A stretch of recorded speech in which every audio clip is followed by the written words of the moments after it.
If you're looking for a great beer and some fabulous seafood, but you're environmentally and locally minded, then you, my friend, have come to the right place. Follow me. From an outsider's view, this 90,000 square foot area may look like a couple of independent businesses, but step inside and you'll see they're far more connected than you realize. That is because this area was bought with an urban farm-to-table goal in mind. Today, we're going to see how the leftover grains from a brewery turns into yummy fish next door. Now that may sound like a fairy tale involving magic beans, but this sustainable agricultural operation is very real and the first of its kind in the United States. I'm here with Michel, and he's the co-founder and co-owner of West Sixth Brewing. And wow, you know how to treat a guest when they walk in the door. Can't come in a brewery and not have a beer. That's right, and you have Dead Heat Wheat, which is one of my favorites. Yeah. And the IPA, which is what you're drinking, is kind of your claim to fame. I mean, that's kind of what really, I think people started to kind of take notice. Yep. Our IPA is definitely our flagship. It's our most well-known, and we can it and distribute it around the state here. But it's definitely one of the things that people have come to associate with West Sixth, so the West Sixth IPA. You guys have seen a lot of success for being a relatively new business. Tell me a little bit about that. Yeah, we did a little over 2,000 barrels of beer in our first 9 months. We thought we were going to do like 300 to 500 barrels, and so in that first year, we found that Lexington and Central Kentucky was even more thirsty for craft beer than we ever thought. And then this year we're going to more than quadruple that amount of volume. In addition to providing great brew, you also have a bike club, and you were saying yoga? Yeah, when we started West Sixth, we started with not just wanting to make a great brewery that makes really great tasting beer, but also to create a business who can have a positive impact in the community that we're in. And so for us, that means really superficial things like we commit to giving 6% of our net profits to charity every month. Last year, on our first year open, we gave away over $10,000. But it also means that we want to be environmentally friendly. That's one of the reasons we can our beer rather than bottle our beer. And to be able to rehabilitate an older building such as the Breadbox we have here. Absolutely.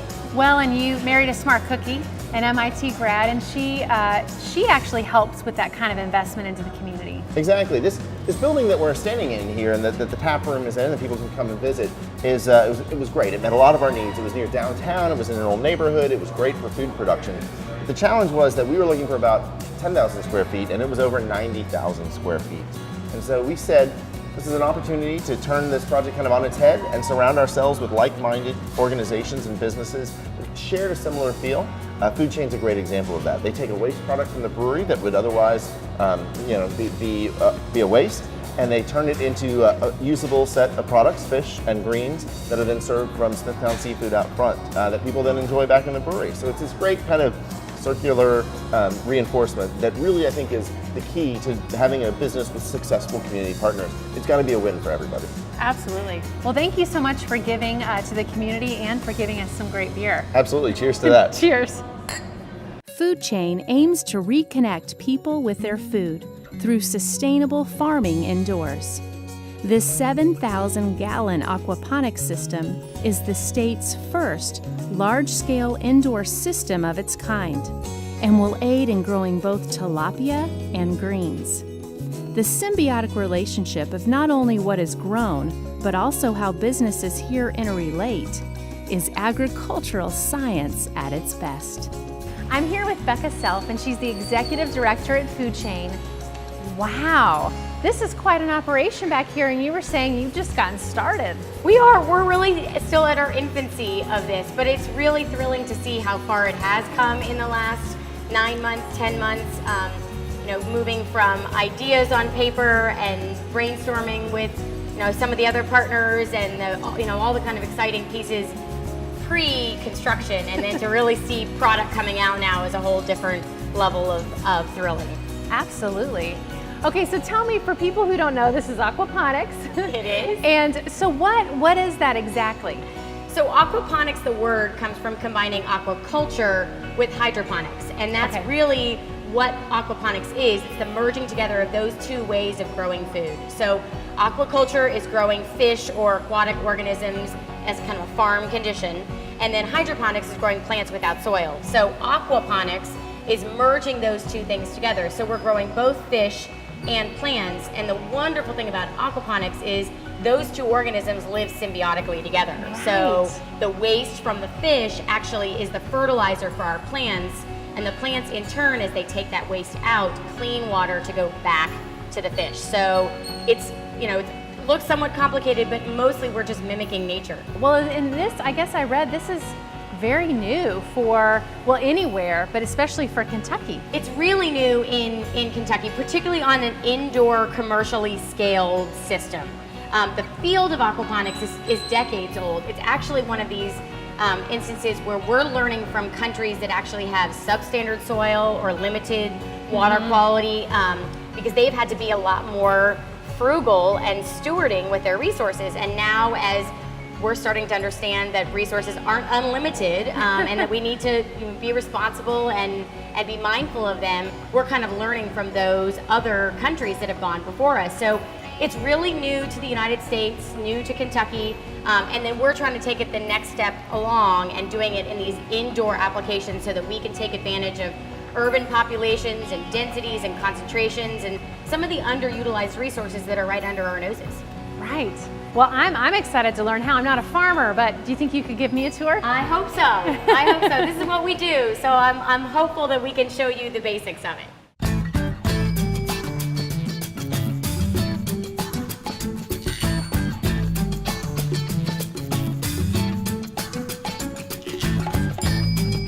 FoodChain is going to use every square inch here by growing mushrooms in the basement and vegetables on the rooftop. This fine display of city farming is also open for tours to schools or others interested in aquaponics for their business. Much of the success of FoodChain can be attributed to our friend, Chef Ouita Michel, who's on the board of directors there. Coming up, we talk with Ouita and cook up some delicious seafood using FoodChain fish at her newest restaurant concept, Smithtown Seafood.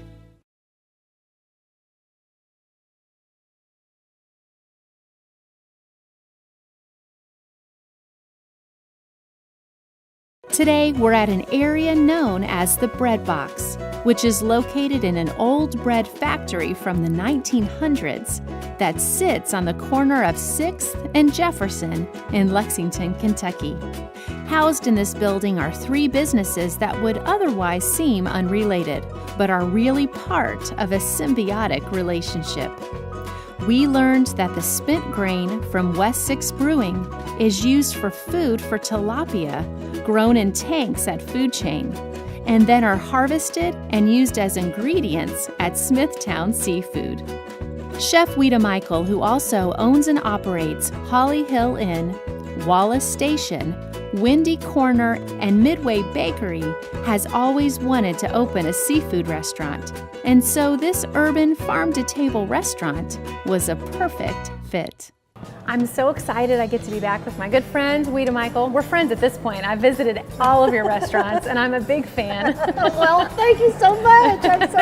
I'm so happy to have you here, Amy. Gosh. Well, this is, I'm really excited about this. I mean, this is kind of a new thing, really, for the state, and it's exciting. It is so exciting. It is the culmination of like a year of dreaming with Becca herself, who's from FoodChain. And when we first saw the space, it was the old bathroom to this bakery, this original bakery factory, the old Rainbow Bread Factory. And I was thinking, oh no, what am I doing? What am I even thinking about? But now that it's all to fruition, it's a dream come true, and it's at the beginning of a cycle too. I mean, there'll be a lot to unfold in this building, and it's thrilling to be part of downtown Lexington. And I'm just over the moon. Yeah, I love it. Well, and there's more than just seafood even. There's all the plants and all the lettuces and things that you're also growing. Absolutely. Well, the fish actually are a byproduct of the aquaculture project. So we're able to raise 85 tilapia in the tanks a month. And we don't harvest all 85 at once because the restaurant can't handle that many fish all at one time. But really it's the trays and trays of lettuces and herbs and microgreens, all of which go on all of our salads and on our sandwiches. So we're really trying to generate and use everything that FoodChain's producing. And there'll eventually be a mushroom farm, then there'll be rooftop gardens. There's a garden out back that come spring we'll really be planting big for the restaurant. So it's exciting, yeah. Well, and that's something else that I know you're kind of known for is really helping to kind of raise up the next chef, you know, just that you're investing in these people. Yes, well, I'm getting older. And believe it or not, I don't cook every meal that people eat in all our restaurants. I've had people ask me that, how do you do it all? I'm like, well, I'm not doing it all. But no, we have a wonderful young chef here named John Sanning. And John was worked with us at Windy Corner for 3 years, you know, and this is his big opportunity to be the executive chef here, and I couldn't be prouder of him. And yeah, that is my responsibility, is to make sure that the people that are, I mean, now it's hard to admit that I am getting toward the end of my career, but I am. And so it's time for me to make sure that there are people coming behind me who believe the same things I do, that want to protect food, use local farms, and I love seeing young people succeed, you know, in things that they love doing. So that's wonderful. Well, I understand I'm going to get to kind of see him at work in the kitchen here. Yes, you're going to be making the tilapia that came right from FoodChain this morning, and you're going to be doing the Singapore salad, so it'll be exciting. And, I'm excited. And he's very talented. Awesome. Well, thank you so much for your time. I appreciate it. Thank you, Amy, for having me. The menu at Smithtown Seafood packs a delicious local punch. You can even find lots of non-seafood items if so inclined, like the salad Singapore or vegan jack crab rolls. Of course, you're at the right place for a beer slaw dog, which uses Wallace Station bourbon mustard, West Sixth beer slaw, and West Sixth Smithtown brown beer cheese. But this is Smithtown Seafood after all, and so the fish is the big draw here. My personal favorite is the beer-battered fish and chips. The tilapia roja is also a standout, using a whole FoodChain tilapia, seasoned with lime, cumin, chipotle salt, spicy salsa roja, yogurt sauce, and locally made corn tortillas. And today, we're going to learn how it's made. So Jonathan Sanning, who's the executive chef here at Smithtown Seafood, is going to show us how to make its tilapia roja. Tilapia roja. Okay. Well, first we get one of our FoodChain tilapias. Okay. Then we're gonna rub it down with a little salt mixture, seasoned salt. It's ground chipotles, cumin, salt, and lime zest. Okay. And then we're gonna fry it up. Sounds good.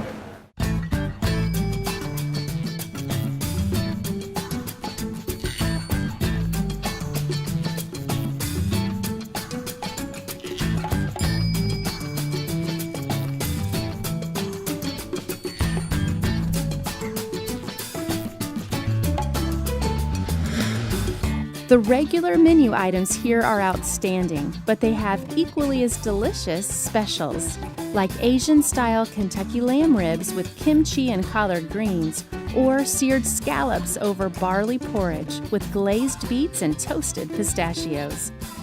The food will keep you coming back, but supporting FoodChain's mission is also an enticing draw.